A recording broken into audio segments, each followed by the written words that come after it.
Good day, mga kayang master, eto na ang susunod na kabanata ni Mr. Daryl Darby pero bago ang lahat pa-like and share and subscribe ang ating channel, at pindutin ang notification bell para lagi kayong updated sa lahat ng kabanata, at eto na rin ang full chapter ni Mr. Daryl Darby kaya abang-abang na lang po sa iba pang mga kabanata. Marami pong salamat. Ang asawa kong tinitingala ng lahat. Kabanata 2481. Napuno ng mga tanong sa kanyang ulo, sa wakas ay tinanong ni Lillian, kaya mayroon ka bang lunas para dito? Ipinatong niya ang isang kamay sa noo niya. Nagsisimula na siyang makaramdam ng gaan ang ulo, at habang nalalanghap niya, mas mahina ang pakiramdam niya. Sisigot sana si Daryl sa pagsasabing mayroon siyang lunas ngunit hindi natapos ang kanyang pangungusap bago siya ginambala ng isang galit na si Lillian na tumatalon sa kanyang mga braso. Tay, na-miss kita. Grabe na-miss kita, halatang pagkabalisa ni Lillian, kahit nanlalabo ang kanyang mga mata. Nagulat si Daryl sa biglaang pagkilos ngunit mabilis na huminahon at naisip, seryoso narito kami kasama ang guni-guni. Kung si Lillian lang ay hindi gaanong determinadong lumayo sa kanya, hindi niya malanghap ang ambon at nagtapos ng ganoon. Though, sa itsura nito, parang nawala sa kanya ang kanyang ama. Tama si Daryl. Si Lillian ay nagmula sa isang mahirap na background. Napilitan siya palabas ng kanyang tinubuang bayan dahil sa gyera. Libu-libong taon na ang nakakalipas at naanod na walang pakay sa kanyang ama. Nawala ang kanyang ama sa isang hindi magagamot na sakit isang taon bago iyon. Si Lillian ay nasalanta. Itinatag niya ang Bloodthorn Mercenary Team at sinubukang mapanatili ang labas ng isang malakas, independenteng babae. Namiss niya ang kanyang ama nang mag-isa siya sa hindi mabilang na malungkot na gabi. Sa ilalim ng impluwensya ng ambon, nagsimulang mag-hallucinate si Lillian at kahit papaano ay napagkamalan niyang si Daryl para sa kanyang ama. Inabot ni Daryl upang itap ang balikat ni Lillian bago siya sinabi, "Ayan, doon, aking sanggol na babae. Ang iyong ama ay narito sa iyo, huwag ka nang umiyak." Ang pabango kay Lillian ay inatake ang pandama ni Daryl habang inaalo siya nito. Nadama ni Daryl na nag-ulo ng mga kurba ng kanyang katawan na ganap na nilagyan sa kanya. Ang kanyang marupok na ekspresyon at mislan na mga tampok ay sobrang nakakaakit. Iningatan ni Daryl sandali si Lillian sa kanyang mga braso hanggang sa tuluyan na siyang kumalma. Inabot niya at hinugot ang isang halaman sa tabi ng kanyang mga paa at inilagay sa ilalim ng ilong ni Lillian. Ang halaman na iyon ay likas na kaaway ng ambon. Tumalon si Lillian bilang sagot at huminahon kaagad. Nang mapagtanto ni Lillian na hinawakan siya ni Daryl sa mga braso, namumula ang mukha nito habang nagpupumilit palayo sa pagkakayakap ni Daryl. Ikaw na walang kahihiyang bastard, sinusubukan mo akong asarin. Papatayin kita, sigaw ni Lillian habang nakatitig sa mga sandang kay Daryl. Ano ang isang haltak? How dare he take advantage of me habang nasa isang guni-guni ako? Ang kamatayan ay naging banayad para sa kanya, pangangatuwiran niya. Si Lillian ay lumipat na parang sisilike na sana siya, ngunit natuklasan niya na ang ambon ay pinahina siya ng sobra na hindi siya makakilos. What wench? Isang tuliro na naisip ni Daryl sa sarili. Ang kanyang lakas ay halos hindi makakapantay sa kanyang pag-init ng ulo. Iniligtas ko lang ang buhay niya. Hindi lamang niya ako pinasalamatan, gusto pa niya akong patayin. Ms. Willis, paano kang umisi? Si Daryl habang nakatingin kay Lillian. Ako ang lalaking nagligtas sa iyo mula sa panganib. Paano mo maibabalik ang kabaitan sa ganoong potpo? Bulalas ni Lillian na naiinis, namula ang mukha niya. Sapat na sa iyong mga laro, daga ka. Itinuro ni Lillian ang mga bangkay na nalubog sa dugo ni Earl at ng iba pa bago niya sinabi, ang mga taong iyon ay maaaring kasuklam-suklam, ngunit hindi sila karapat-dapat mamatay. Paano ka magiging walang puso upang akitin sila sa isang miserableng kamatayan? Ikaw ang kahulugan ng kasamaan mismo at isang kumpleto at kabuoang kalokohan. Si Daryl ay walang imik sa pagkainis at galit ni Lillian. Hindi niya alam kung ano ang nagawa niya upang marapat ang gayong paggamot. Pinilit niya ang kanyang makakaya upang pigilan ang kanyang galit at matiyagang sinabi, "Mabuti, anuman ang sasabihin mo ngunit hindi ka makakaligtas sa lugar na ito nang hindi ako ang nangunguna." Tumalikod si Daryl at nagsimulang sumulong upang pangunahan ang daan at sinabi, "Tayo na." Nagulat siya, tumayo si Lillian at tumanggi na gumalaw. Ang kanyang mga mata ay napuno ng pag-aatubili at paghamak. Hindi ako sasama sa iyo, at hindi ko papayagan ang aking sarili na tanggapin ang anumang tulong na sinubukan mong mag-alok.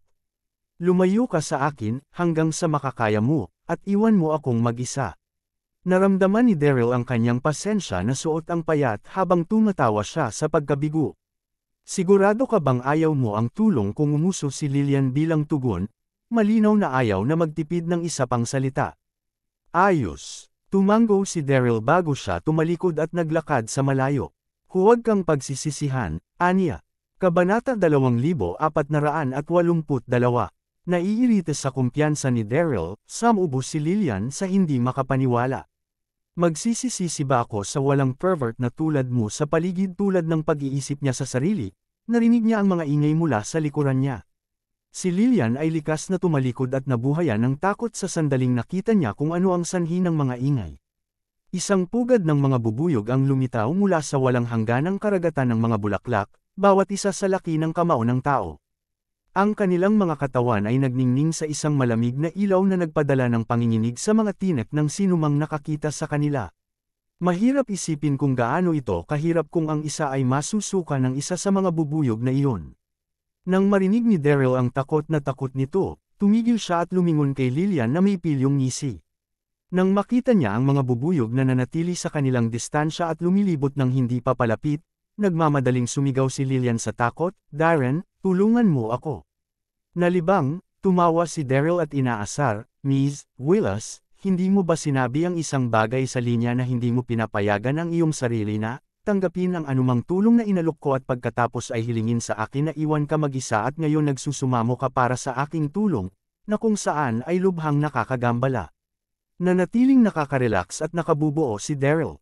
Nakakalason at mabangis ang mga bubuyog, ngunit kinain ni Daryl ang panloob na core ng Red Eye King Scorpion, na hindi lamang binigyan siya ng kaligtasan laban sa lahat ng lason ngunit binigyan din siya ng natural na pagpigil sa anumang species ng mga lason na insekto.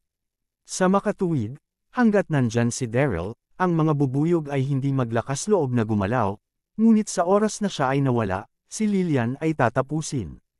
Kinagat ni Lillian ang mga labi at bamulong, "Mali ako. Mangyaring tulungan mo ako." Ang bawat kababaihan ay may isang mahina na panig, at si Lillian ay walang ketaliwasan doon. Bilang pinuno ng Bloodthorn, maaaring hindi siya natatakot pagdating sa mga naglalakihang hayop, ngunit wala siyang magawa sa mga insekto, labis na maramdaman niya ang lakas sa kanyang paa na pinatuyo sa paningin ng mga bubuyog sa paligid niya. Ngumiti si Daryl at umiling. "Walang pag-asa, hindi ka sapat na taos-puso." Pinadyakan ni Lillian ang mga paa habang namumula ang mukha sa sobrang galit. "Ikaw, ano ang gusto mo sa lupa?" Kung gayon hindi napigilan ni Daryl ang kanyang tawa sa kanyang walang magawang estado. "Hindi ito ang gusto ko, ito ang gusto mo." Determinado ka nang tinanong mo akong umalis ng mas maaga, at ngayon nais mong tulungan kita. Gaano ako kadali sa tingin mo? Itinulak pa sa kawalan ng pag-asa ng mga sinabi ni Daryl. Kinagat ni Lillian ang labi-labi sa labi ng pagkapunit ng balat habang sinusubukan niyang pigilan ang kanyang luha. Determinado si Daryl na turuan siya ng isang aralin para sa dati niyang katigasan ng ulo, ngunit nang mapansin niyang malapit na siya ng luha, ngumiti siya at sinabi, "Bueno, matutulungan kita. Ngunit una, kailangan mo akong tawaging mabuti mong kapatid." Bakit mo sumabog si Lillian nang marinig ang sasabihin ni Daryl? Siya ay nagiging mas mayabang sa pangalawa. "Sino? Mantala niya ako hindi pa matagal na, at ngayon ay sinusubukan niya akong tawagan siyang mabuting kapatid." Ang kanyang kawalang hiyaan ay labis na labis. "Ngunit kung tatanggi ako, ano ang gagawin ko sa mga bubuyog na iyon? Narito kami ngayon sa kailaliman ng lambak ng kamatayan. Siya lang ang taong makakatulong sa akin." Ngunit hindi ko maiwasang tawagan siya sa kanya, naisip niya. Naupo si Daryl sa isa sa mga palumpong ng walang pahinga gamit ang kanyang mga braso na tumawid sa kanyang dibdib bago muling ituro ang mga mata kay Lillian na may ngiti. "Ano ang mangyayari, Ms. Willis? Hindi mo naman ako sasaktan sa pagtawag sa akin ng mabuting kapatid. Kung hindi mo ito gagawin, aalis ako ngayon." "Ikaw cretin." Si Lillian ay hindi maaaring mas galit sa sandaling iyon. Darren Derby, ang lalaking iyon ay walang iba kundi ang basura. Wala siyang ibang sisisihin kundi ang kanyang sarili sa pagtatapos sa ganoong kalunus-lunus na kalagayan dahil sa kawalan ng lakas at karanasan. Pagkatapos, nakatagpo siya ng basura tulad niya at kailangang tiisin ang kahihiyang dinala sa kanya. Habang iniisip niya ito, mas galit na nakuha ni Lillian. Kung maaaring pumatay ang mga titig, si Daryl ay maaaring maputi ng buhay sa pamamagitan ng kanyang butas na titig. Paano matigas ang ulo bamantong hininga si Daryl, umiling. Magaling. Sa muli nating pagkikita, tumalikod siya upang umalis, at ito ay sa oras na iyon nang marinig niya ang isang desperadong sigaw mula sa likuran niya. Teka, Kabanata 2483. Habang kinakagat niya ang labi, nagpanik si Lillian at sinabing, "Mabuti, sasabihin ko, okay. Big Brother, good Big Brother, good Big Brother." Na mula ang mukha nito bilang pula ng isang hinog na mansanas nang sabihin niya iyon. Mabuting babae. Tumawa si Daryl at ngumisi bago siya basta-basta na kumuha ng isang bulaklak sa malapit at itinapon ito sa mga bubuyog. Ang mga bubuyog ay agad na itinaboy at lumipad sa malayo, sinamahan ng mga gulat na ingay na tunog. Ang bulaklak ay walang epekto sa mga bubuyog. Ang totoong kinakatakutan nila ay ang pagkakaroon ni Daryl, ngunit kailangan niyang lumikha ng isang daya upang mapanatili ang kanyang pagkakakilanlan na nakatago. Laking gulat ni Lillian sa pagiging casual ni Daryl. Ilan ang mga lihim para sa isang lalaking nakakaalam ng lugar tulad ng likod ng kanyang kamay. Napuno si Lillian ng mga katanungan, ngunit ilang sandali pa, nabaling ang kanyang atensyon sa nangyari kanina. Ang kanyang mga maseselang tampok ay naging pula muli, kapwa mula sa kahihiyan at galit. Siya ang pinuno ng Bloodthorn at isang walang takot na babae sa paningin ng iba, kaya't hindi niya naisip na aaminin niya ang pagkatalo sa isang lalaki. Tulad ng kanyang malalim na pag-iisip, ang kanyang helmet at damit ay nagsimulang gumuho. Ang kanyang mga damit ay nagpunta ng mas mabilis kaysa sa anupaman at karamihan ay nawala sa isang iglap ng isang mata, na inilalantad ang makinis na balat sa ilalim nito. Nabanggit ni Daryl na kung lalalim ang kanilang pagpunta sa Valley of Death, mas malakas ang magiging lason na ulap. Hindi na pinalampas ni Lillian ang kanyang pagtanggap, at ang kanyang mga damit ay sa wakas ay nagsisimulang sumuko. "Ikaw, huwag kang tumingin." Nang mapansin niya ang hindi nakalink na titig ni Daryl, baluktot na ngumunguya si Lillian sa kanyang labi bago siya sumigaw, "Another look, and I will gouge your eyes out." Wow, mabangis pa rin tulad ng dati, naisip ni Daryl habang hindi pinapansin ang babala nito at mas titig na titig. Kailangang aminin lamang ng isa na ang mga kurba ni Lillian ay masyadong nakakaakit para tumingin ang isang tao. "Bakit ikaw?" Lalong namula si Lillian nang magsisi siya na hindi niya tinanggap ang tulong niya kanina. Si Daryl ay patuloy na nakatitig na may ngisi sa mukha ng halos kalahating minuto bago niya sinabi, "Walang ibang tao kundi kami." "Bakit ka ba kinakabahan?" "Tsaka, nakatingin lang ako. Hindi tulad ng may gagawin ako sayo. Ikaw, hindi sana ako napunta sa ganito kung wala ka rito." Inapakan ni Lillian ang mga paa sa pagkabigo. Ano ba ang haltak? Ang pakikipag-usap ng ganito ay walang kinalaman sa kanya kapag nasa kalagayang nakalulungkot ako, naisip niya. Tila may napagtanto si Lillian nang muling ituro ang kanyang tingin kay Daryl at tinanong. "Kumusta ka?" Nakita ni Lillian na ang balat ng hayop na isinusuot ni Daryl ay tila mananatiling buo nang hindi gumagala sa ilalim ng impluwensya ng makamandag na ulap. Ang hindi niya alam, gayunpaman, ito ay may kinalaman sa kaligtasan sa sakit ni Daryl sa lason, na sinamahan ng kanyang malakas na panloob na enerhiya at pagkakaroon ng White Lily Cold Flame. Ang makamandag na ulap ay hindi maaaring saktan siya sa anumang paraan. "Oh," ngumisi si Daryl at ipinaliwanag, "ang balat ng hayop na suot ko ay immune sa makamandag na ulap, o nakalimutan mo na, ang lahat ng mga hayop na naninirahan sa lugar na ito ay natural na itinatago upang mapanatili ang hamog na ulap. Ang bait lang. Mayroon ka ng balat ng iyong hayop, ngunit paano ako?" Ikaw, kinagat ni Lillian ang labi sa gulat. Ang ulap na nakapalibot sa kanya ay patuloy na sumasabog sa kanyang katawan. Kahit nasa pangangalaga ng kanyang panloob na lakas, nagsisimula na siyang magparamdam ng sakit habang dahan-dahan siyang nawalan ng lakas. Ngumiti si Daryl nang makita siyang nagpupumiglas at nag-alok ng, "Bakit hindi ka lumapit sa aking mga bisig, at magkakasama kaming magbabahagi ng balat ng hayop? Hindi ka mag-aalala tungkol sa paglalakad ng hubad. Kapag nakalabas na kami ng makamandag na ulap, gagawin kita ng damit mula sa balat ng hayop, pati na rin."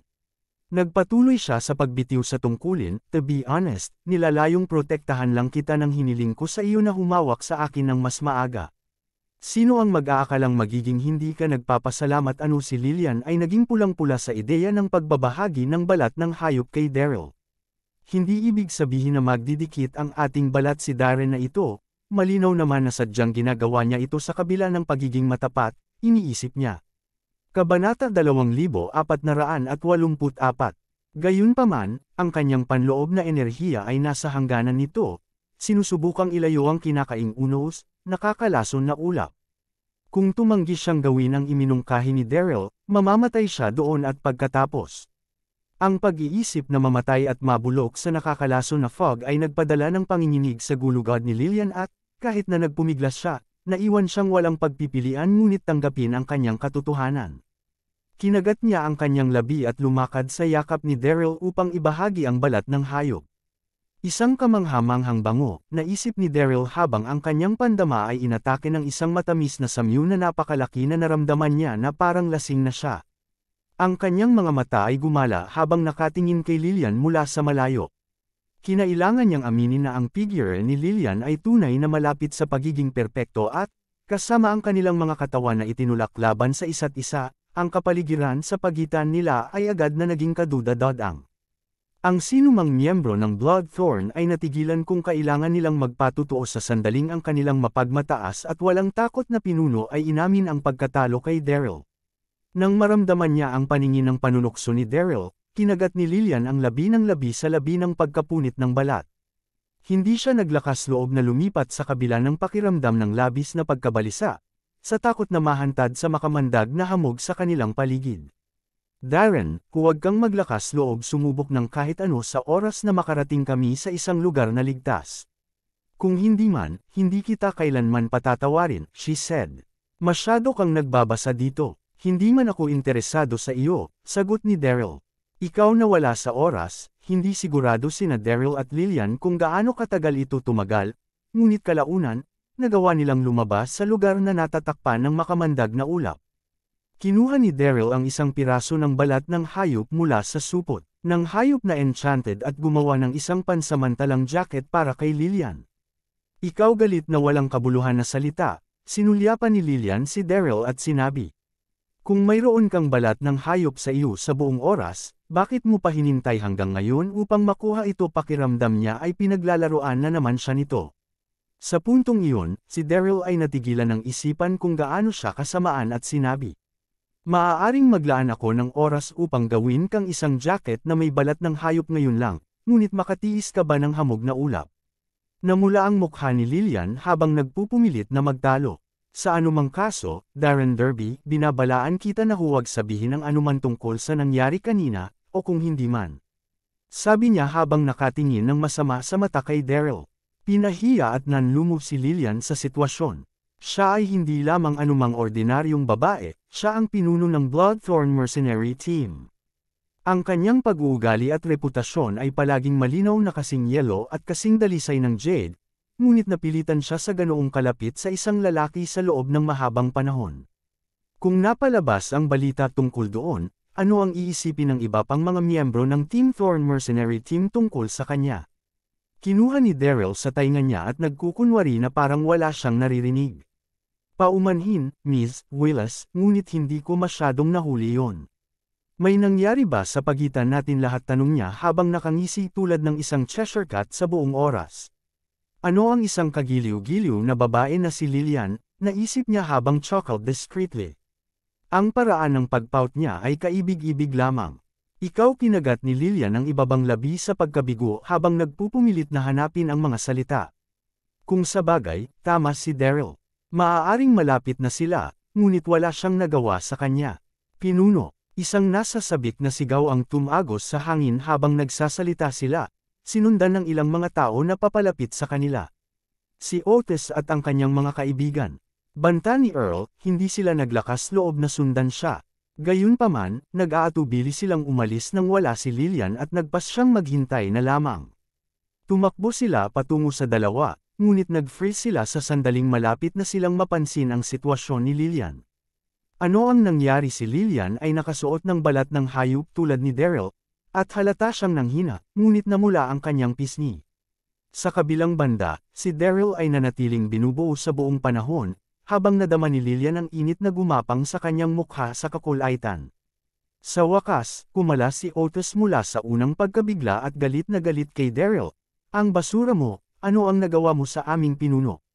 Hinigpitan niya ang hawak sa kanyang espada at tumakbo papunta kay Daryl. Kabanata 2485. Si Otis ay palaging nagmamahal kay Lillian.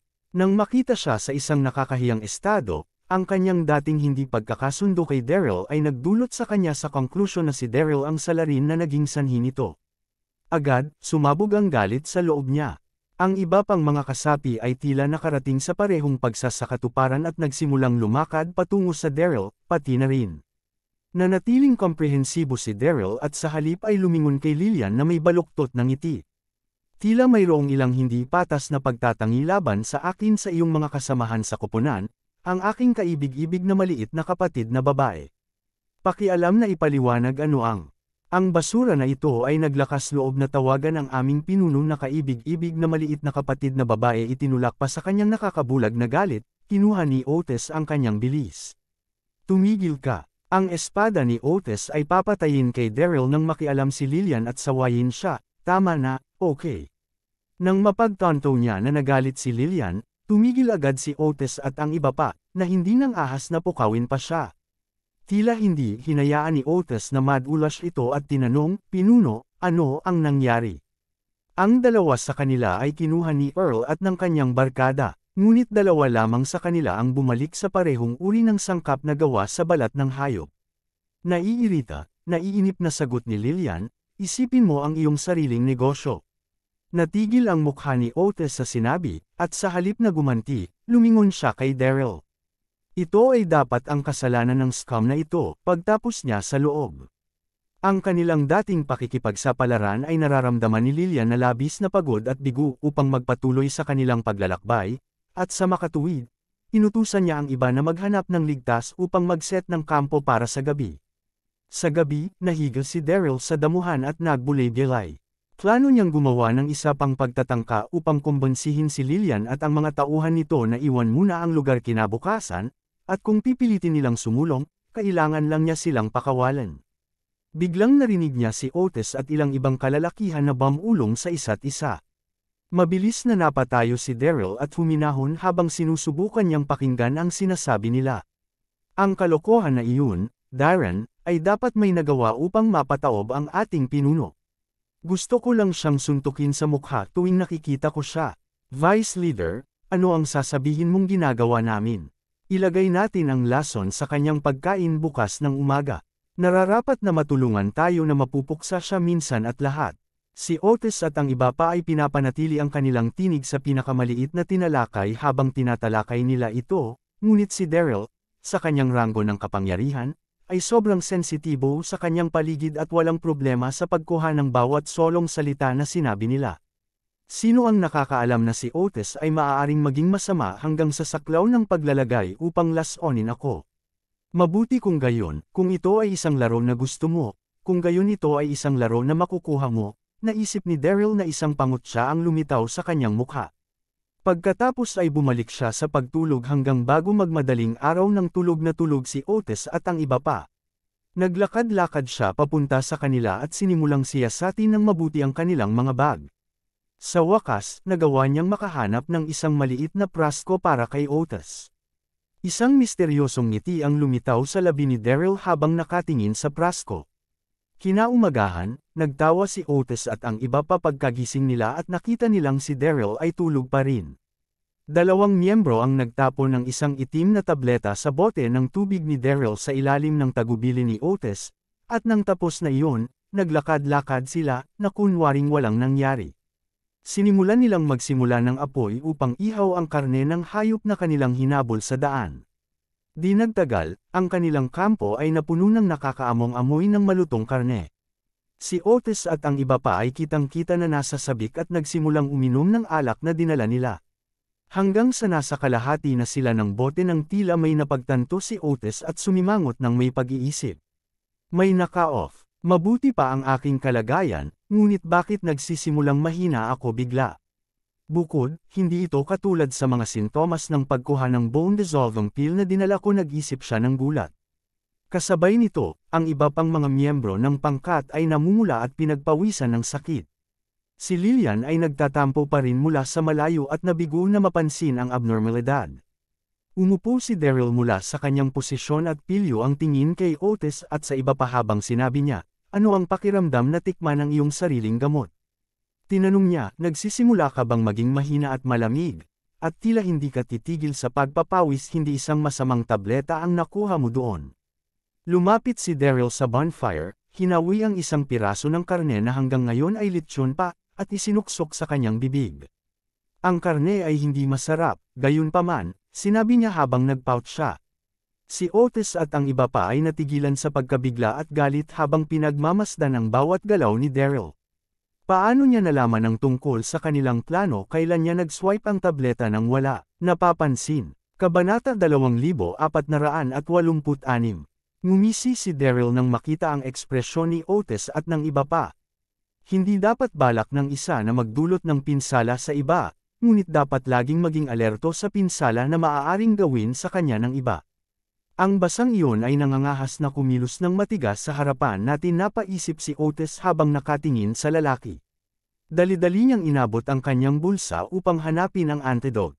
Naisip ni Otis ang lahat. Hindi mahalaga kung paano ito nakilala ni Daryl, kailangan lang nilang kunin ang antidote at turuan siya ng aralin ng direkta. Pagkatapos ng lahat, walang point sa paglalaro ng inosente kung ang katotohanan ay nakalabas na. Sa sandaling napagpasyahan, hindi sinayang ni Otis ang isa pang pangalawang pagkuha ng antidote at ibigay ito sa iba pang mga miyembro. Ang bawat isa sa kanila ay mabilis na kumuha ng antidote. Nagulat si Otis, hindi lamang ang kanyang sitwasyon ang hindi bumuti, ngunit lumala ito. Ang lahat ng kanyang lakas ay agad na pinatuyo mula sa kanyang katawan at, sa loob ng ilang segundo, wala sa kanila ang makatayo ng tuwid. "Ano ang ibinigay mo sa amin?" umungol si Otis. "Wala ka bang gamot sa sarili mong lason? Nakakaawa," sabi ni Daryl habang nakangiti sa mga kalalakihan. Sa katunayan, si Daryl ay nagdagdag ng isang bagay sa lason bago niya ito ilagay sa kanilang mga inumin. Madali para sa isang may talento na pill refining master na baguhin ang isang tableta dahil mayroon silang napakahusay na kasanayan sa gamot. Ang mga mata ni Otis ay nanlaki ng sorpresa at pagkabigo habang nagpupumilit na maunawaan na ang basura na inakala niyang dati ay walang silbi ay maaaring maging napakatuso. Sa kabilang panig ng kampo, tila sa wakas ay napagtanto ni Lillian na may isang bagay na mali at lumapit sa kanila, na matatagpuan lamang si Otis at ang iba pa sa lupa. Napakunot ang noo ni Lillian nang lumingon ito kay Daryl. "Ano ang nangyayari dito? Ano ang ginawa mo sa kanila?" Ang lalaking nasa harapan niya ay tila magiging weirder ng minuto. Hindi lamang siya pamilyar sa lambak ng kamatayan, ngunit ang kanyang pag-uugali ay hindi mahulaan tulad ng panahon. Nakatahimik si Daryl na parang hindi siya kasali sa sitwasyon at sinabi, "Wala akong ginawa sa kanila. Tanungin mo sila sa iyong sarili kung nais mong malaman kung anong nangyari." Kumunat ang noo ni Lillian at tumalikod upang tignan si Otis at ang iba pa. Dahil wala siyang pagpipilian, kinakabahan na ipinaliwanag ni Otis ang sitwasyon. "Ano?" Pinadyak ni Lillian ang kanyang mga paa sa pagkabigo at sinaway, "Otis, napakalayo mo na." Maaaring naisip niya na si Darren ay isang masuweng tao, ngunit hindi yun nangangahulugan na karapat-dapat siyang mamatay sa lason. "Kapatid Darren, nagkamali ako." Si Otis ay nasa gilid ng pagkasira ng kaisipan habang siya ay yumuko at patuloy na humihingi ng paumanhin kay Daryl. Pakiramdam niya ay mahina dahil ang lakas ay inalis mula sa kanyang katawan, at alam niya na siya ay lampas sa pag-save sa lalong madaling panahon. Sa kabilang banda, nagpanggap si Daryl na parang wala man lang siyang narinig sa kabila ng kanyang pagsusumamo. "Pinuno, mangyaring humingi ka ng awa sa amin. Ayokong mamatay." Walang kalaban ang pagsusumamo ni Otis kay Lillian. Hindi hihingi ng tulong si Otis mula sa kanilang pinuno kung hindi siya wala sa mga pagpipilian, ngunit walang kompromiso na napakahusay para sa kanya upang manatiling buhay. Binigyan siya ni Lillian ng isang titig sa kamatayan bago siya maglakad upang tumayo sa harapan ni Daryl. "Darren, mangyaring patawarin sila. Nagkakagulo lang sila." Sigurado akong hindi nila nilalayo na patayin ka ng totoo, malumanay na sabi niya. Maswerte akong nalaman ng tungkol doon sa oras. Kung hindi man, sana ay gumuho ako sa lupa ngayon, walang emosyon na tugon ni Daryl. Bakit ko sila tutulungan kung gusto nila akong patayin? Ikaw naramdaman ni Lillian na nag-init ang mukha habang nagpupumilit na hanapin ang mga salita. Habang kinukuha niya ang mga pagbabago sa ekspresyon niya, bumantong hininga si Daryl, bago sinabi niya sa isang casual na tono, maaari kong isaalang-alang ang pag-save sa kanila kung magtanong kayo ng maayos. Napatalon si Lillian sa sinabi nito nang napagtanto niya agad kung ano ang ibig niyang sabihin sa pagkabigo. Darren, wala ka ng linya dito, sagot niya. Wala sa linya ngumisi si Daryl habang nakatingin kay Lillian at sinabing, sa totoo lang, sino ang wala sa linya dito sinubukan nila akong patayin. Medyo natitiyak kong ang hinihiling ko ngayon ay nababago kumpara doon. Huminga ng malalim si Lillian bago siya nagbulong, aking batihing kapatid, nakikiusap ako sa iyo na tulungan mo sila. Si Otis at ang iba pa ay napanganga sa gulat na iyon sa mga salitang iyon, hindi nagtitiwala sa kanilang sariling tainga tungkol sa kung ano ang pinaniniwalaan nilang narinig o kung ano ang naramdaman nilang tunay na narinig. Kabanata 2487. Tinukoy ba ng kanilang pinuno ang brat na iyon bilang kanyang mabuting kapatid? Umalangaw sa kanilang isipan ang tanong nang marinig nila ang mga salitang iyon. Lillian ay palaging respetado bilang kanilang pinuno sa Bloodthorn Mercenary Team. Kahit na siya ay isang babae, hindi pa siya nakompromiso o sumuko anuman ang balakid, at gayon paman, nagsalita siya sa isang banayad na tono sa ulap na iyon. Galit na galit ang mga kalalakihan, Otis higit pa sa iba. Si Lillian ay isang diyosa sa kanyang puso at ang babaeng kanyang pinapangarap.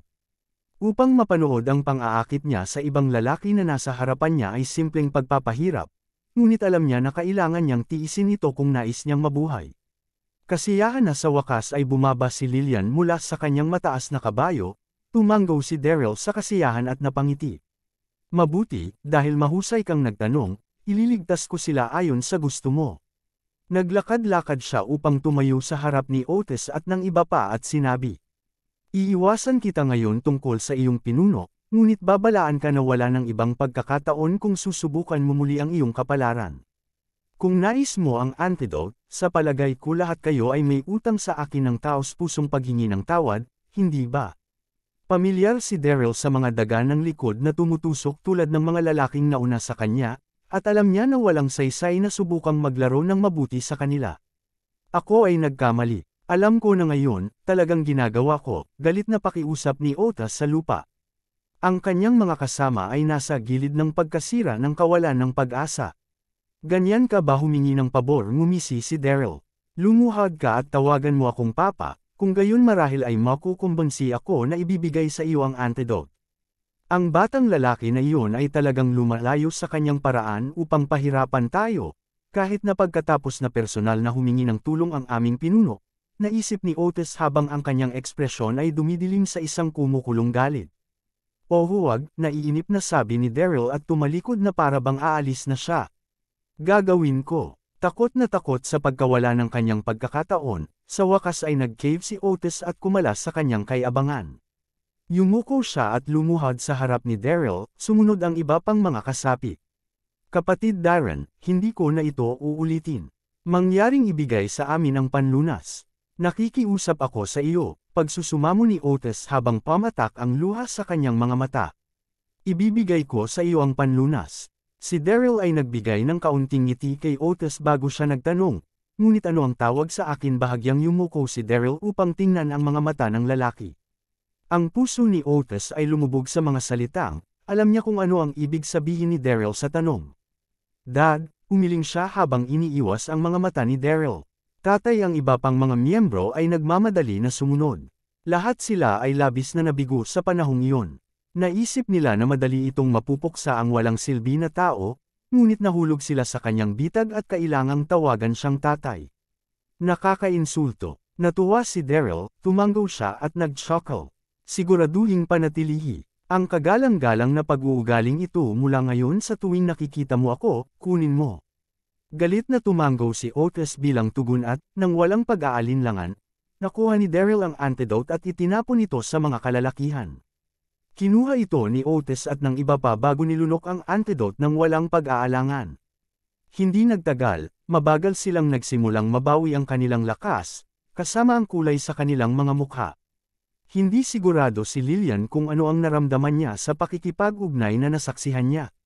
Siya ay nagulat sa kung paano ang galing ni Daryl sa pagkakalaban sa iba. Ito ay hindi isang bagay na maaaring makamit ng sinuman upang maamo ang mga mayabang na kalalakihan, na hindi kailanman naisumat sa sinuman ng hindi nag-aaway. Nang mapansin niya ang pagtitig nito, naglakad si Daryl papunta sa kanya, ngumisi, at inaasar, "Bakit mo ako tinitingnan ng ganyan? Nahulog ka na ba sa akin?" Si Lillian ay namula sa tanong at sumagot, "Get over yourself." Siya nga pala, tumawa si Daryl bago lumipat sa isang mas seryosong tono. "Gusto mo bang magpatuloy sa iyong pakikipagsapalaran sa lambak ng kamatayan? Isang payo. Mapalad ka na nagawa mong pumatay ng ilang mga black sand pythons, isinasaalang-alang ang iyong limitadong mga kasanayan. Mamamatay ka kung pipilitin mong magpatuloy." Si Daryl ay hindi nagsisinungaling nang sabihin niyang ang lambak ng kamatayan ang pinakamapanganib na rehiyon sa Wild Deserted Secret Region. Kahit na ang isang level 2 na Martial King tulad ni Lillian ay hindi makaharap kung ano ang nakalatag doon. Saglit na nagulat si Lillian bago siya nagtipon. "Hindi ko kailangan ng payo mo. Babalik pa rin ako," sagot nito habang kinakagat ang labi. Kabanata 2488. Nag-aatubiling umalis si Lillian. Pagkatapos ng lahat, tumagal sila ng higit sa isang buwan na paghahanda upang pumunta doon. Tila tulad ng isang basura upang umalis ng maaga sa kanilang paglalakbay, ngunit alam niya na wala sila sa mga pagpipilian. Ang teknolohiya at kagamitan na mayroon sila sa kanila ay nagkakalat, at lahat sila ay pagod na. Kung sila ay magpapatuloy, hindi ito magreresulta sa wala kundi ang kanilang pagkamatay. Daryl beamed sa kanyang mga salita. "Great, plano ko sa umaalis sa lugar na ito pati na rin. Magdikit tayo at mag-ingat sa isa't isa sa ngayon." Napagaan ang loob ni Daryl na natauhan si Lillian. Siya ay may kaliwa ang mga ito sa likod kung siya insisted sa pagpapatuloy ng kanilang paglalakbay. "Anuman, walang pasensya," na sagot ni Lillian. Para sa isang split segundo, nais niyang tanggihan ang kanyang alok.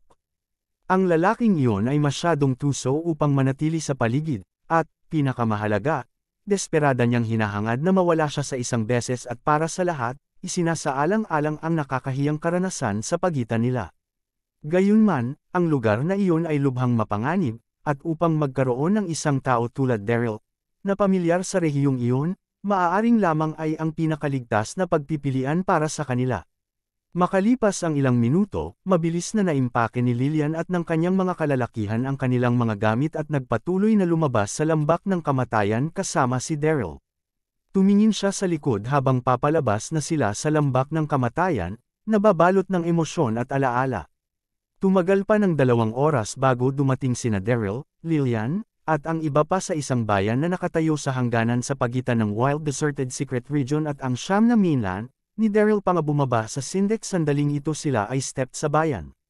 Malinaw niyang naalala na ang lugar na iyon ay walang iba kundi ang mga lugar ng pagkasira na malapit sa larangan ng digmaan. 3 taon na ang nakakalipas ngunit umunlad sa isang bayan sa isang maikling panahon. Ang bayan, na pinangalanang Blackwater Town, ay nabuo sa maraming taon habang maraming tao ang namasukan sa Wild Deserted Secret Region mula sa iba't ibang mga lugar sa siyam na mainland. Naturally, ang mga tao sa bayang iyon higit sa lahat ay mga magsasaka, ang mga ordinaryong tao ay kasing bihira ng ngipin ng mga inahin. Sinundan ni Daryl si Lillian at ang kanyang mga tauhan habang naglalakad sa mga lansangan ng Blackwater Town. Ang kanyang hitsura ay kahawig ng isang lungga sa lungga na may mga damit na gawa sa balat ng hayop, walang pidgel na buhok, at ang mga galo sa kanyang pisngi ay naging sentro ng pansin. Hindi pinansin ni Daryl ang mga titig na itinuro sa daan at naskan ang bayan ng may interes. Napansin niya na, kahit na ang Blackwater Town ay hindi isang malaking bayan, maraming mga tindahan sa daan, at ang mga kalye ay puno ng mga tao. Nang marating nila ang pinakasiksik na kalye, inutusan ni Lillian ang iba na bumalik sa kanilang hostel para magpahinga habang siya ay nagtungo sa black market, upang ibenta ang panloob na mga core at balat na kanilang nakuha mula sa black sand pythons na itinago nila, nang may pag-iingat sa panahon ng kanilang manghuli. Ang balat ng black sand pythons ay isang item na maaaring gawing marangyang kalakal na katad na magiging napakahalaga sa merkado. Ang interes ni Daryl ay agad na sumilip sa pagbanggit ng isang itim na merkado. Gusto kong pumunta din, nakangiting sabi niya. Para saan? Tumalikod si Lillian na titig sa kanya. Kailangan kong ibenta ang mga panloob na core na mayroon din ako. Hindi ba hindi mo maitatago sa iyo ang lahat ng magagandang bagay, aniya? Hindi nakipagtalo si Lillian sa kanyang loika at pinayagan siyang sundin siya sa pagbitiw sa tungkulin. Dumating sila sa isang pribadong sentro ng pangangalakal makalipas ang ilang minuto, na walang iba kundi isang maluwalhating pangalan para sa itim na merkado. Ang laki ng sentro ng pangangalakal ay hindi kapanipaniwala, kasama ang buong 6 na palapag na gusaling mag-isa, na may nakasulat na board na binasa ang Yellow Sky Trading sa itaas ng pasukan. Yellow Sky Trading, ano ang isang natatanging pangalan, ungol ni Daryl sa sarili. Seryoso, hindi mo pa naririnig ang tungkol sa Yellow Sky Trading? Dati galing ka talaga sa Nine Mainland, kinutya ni Lillian. Bakit na intriga? Nagtanong si Daryl. Sikat ba sila o anong? Umiti si Lillian na nagpatawa at nagsimulang magpaliwanag. Sa nagdaang mga taon, habang ang bilang ng mga magsasaka na nakikipagsapalaran sa Wild Deserted Secret Region ay patuloy na tumaas, ang pagtatatag ng mga itim na merkado, lalo na ang mga pribadong sentro ng kalakalan, ay umunlad sa isang napakalaking bilis. Ang Yellow Sky Trading ay ang pinakamalaking samahan sa mga ito, na ang mga sangay nito ay malawak na kumalat sa Nine Sham, na may napakalaking impluensya. Gayunpaman, ang nagtatag ng Yellow Sky Trading ay nanatiling hindi nagpapakilala. Walang nakarinig o nakakita sa kanya ng personal. Sino ang maaaring mag-isip na ang isang sentro ng pangangalakal ay maaaring lumago sa isang sukat? Pinag-isipan ni Daryl. Nga pala, narinig mo na ba ang Elysium Gate? 3 taon na ang nakalilipas mula nang siya ay bumalik, at hindi niya maiwasang magtaka tungkol sa kabutihan ng Elysium Gate. Oh, ang Elysium Gate. Ang mga mata ni Lillian ay kumikinang sa paghanga sa mga salitang, ito ang pinakamakapangyarihang sekta sa Sham na mainland. Ang kanilang sect master na si Daryl Darby ang aking idolo. Nakakahiya na nawala siya.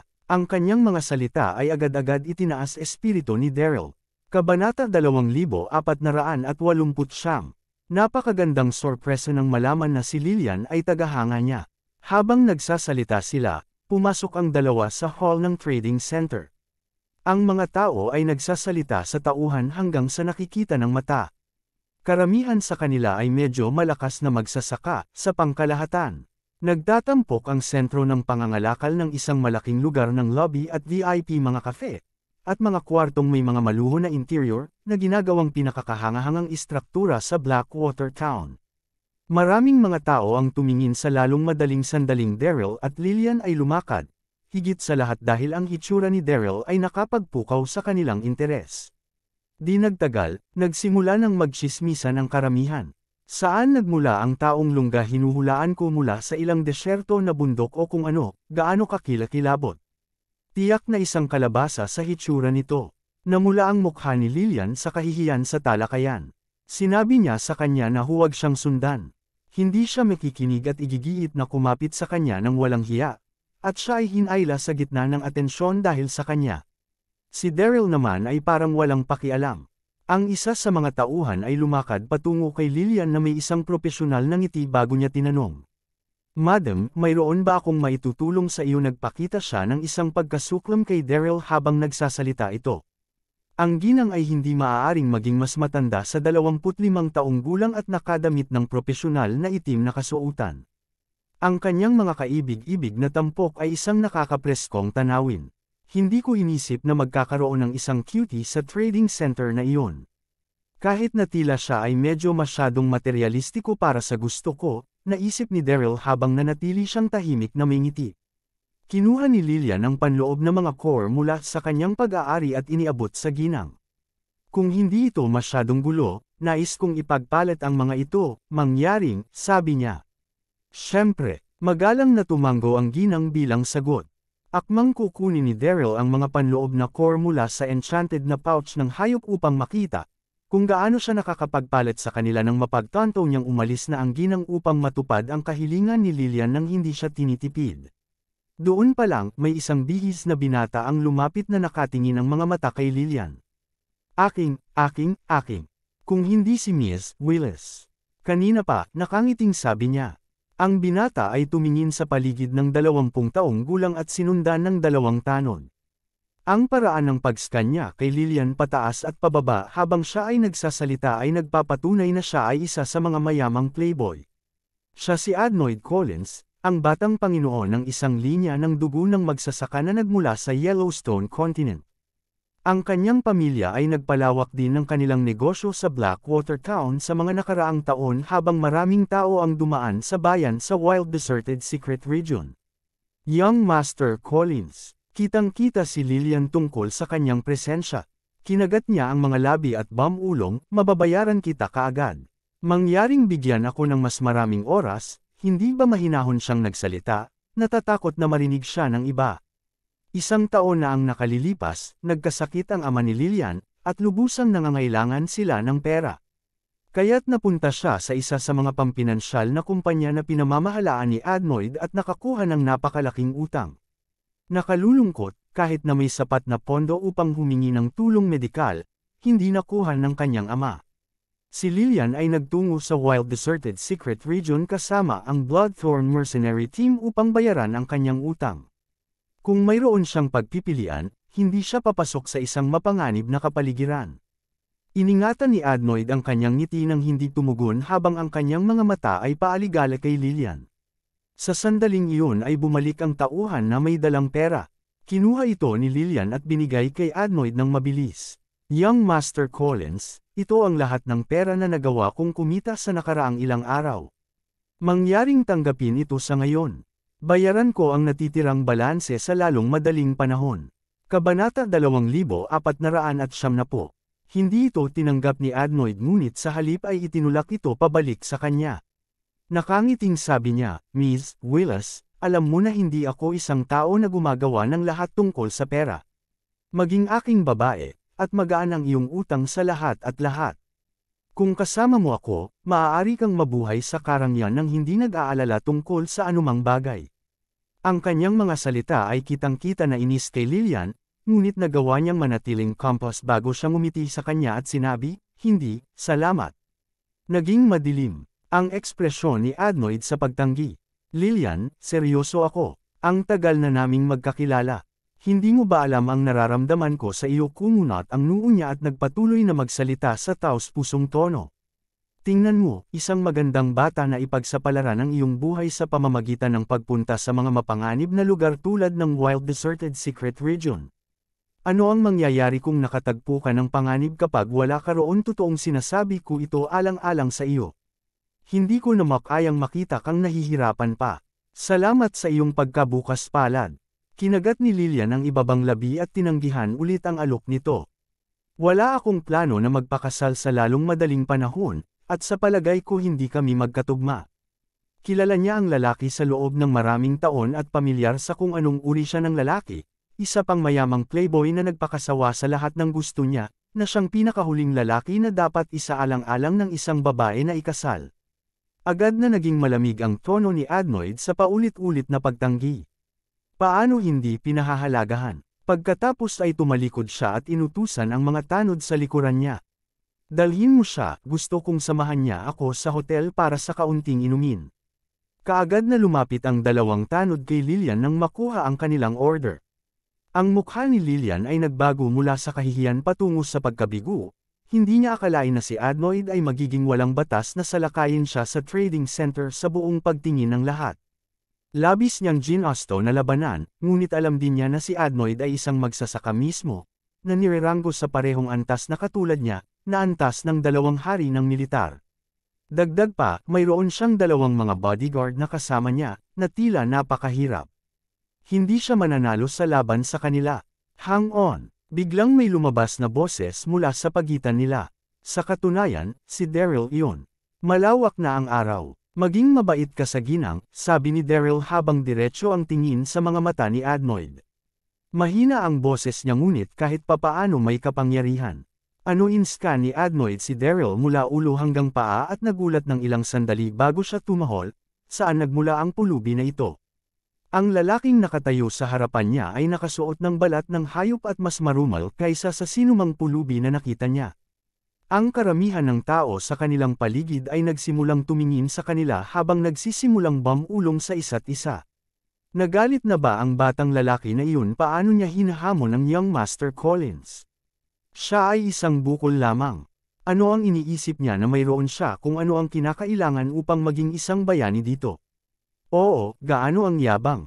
Dali-daling hinayla ni Lillian si Daryl at sinabi, Darren, ito ang negosyo ko.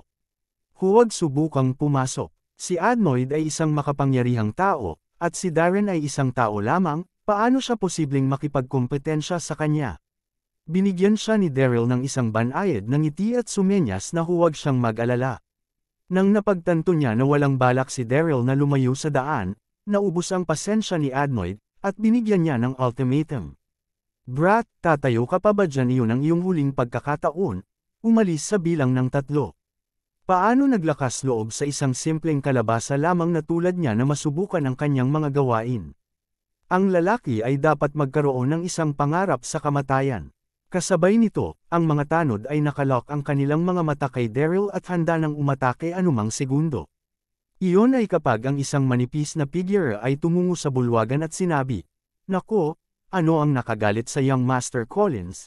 Ang bawat tao sa bulwagan ay napalinga ang kanilang ulo at ibinaling ang kanilang pansin sa pinagmulan ng boses. Ang babae ay tumingin sa humigit kumulang na 30 taong gulang at nakadamit ng puting damit na may lelayan ay binuksan hanggang sa kanyang mahaba at payat na mga binti, binibigyang diin ang kanyang kaakit-akit na mga kurba. Ang kanyang mga matikas na tampok ay balangkas ng pampaganda na sumisipsip ng pangakit. Siya ang naging manager ng sangay ng Yellow Sky Trading sa Blackwater Town, Rita Wells. Karamihan sa mga kalalakihan ay hindi maalis ang tingin sa kanya mula sa oras na siya ay umakyat sa silid. Kahit si Daryl ay hindi mapigil ang tumingin sa kanya. Napakagandang sorpresa upang makahanap ng gayong kagandahan sa isang maliit na bayan tulad ng Blackwater Town. Ang babae ay nagkulang ng pagiging inosente kumpara kay Lillian, ngunit binawi niya iyon sa kapanahunan at isang kaakit-akit na alindog na ang sinumang lalaki ay luhod para sa kanya. Madam Wells,